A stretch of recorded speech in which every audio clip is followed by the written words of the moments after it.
High বন্ধুরা, আমি একটা পুরো বডির প্যাক বানাবো। তো প্যাক বানানোর জন্য আমি কী কী নিয়ে নিয়েছি একটু দেখে নাও। আর হ্যাঁ, আমি অন্যদের মতো বলবো না যে ফর্সা দুধের মতো হয়ে যাবে।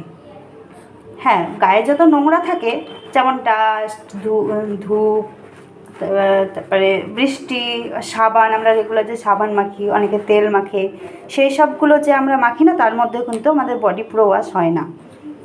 তার জন্য আমি এই ক্রিমটা যে এখন তৈরি করব, তার জন্য কী কী নিয়েছি দেখে নাও।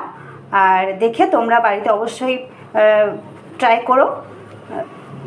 ট্রাই করার পর তোমরা আমাকে বলো। হ্যাঁ, 1 ঘন্টার মতো রাখবে এই প্যাকটা, 1 ঘন্টার মতো রাখবে। এখানে আমি আলু দিয়ে দিয়েছি, দেখো।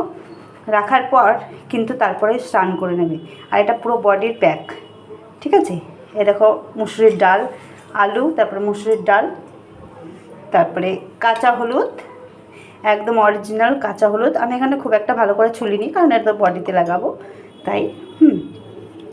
তো বেশি কাঁচা হলুদটা আমি বেশি পরিমাণে দিয়েছি। আর দেবো এখানে নিম পাতা, হ্যাঁ, আর চালের কিছুটা চালের গুঁড়ো। কোনো তেল জাতীয় জিনিস আমি এখানে ইউজ করব না, কারণ তেল জাতীয় জিনিস ইউজ করলে কিন্তু পুরো বডিতে আমাদের যে এই জিনিসটা যে তৈরি করবো, বডিতে যখন লাগাবো না, তখন তেল তেলে হয়ে যাবে বডির নোংরাটা।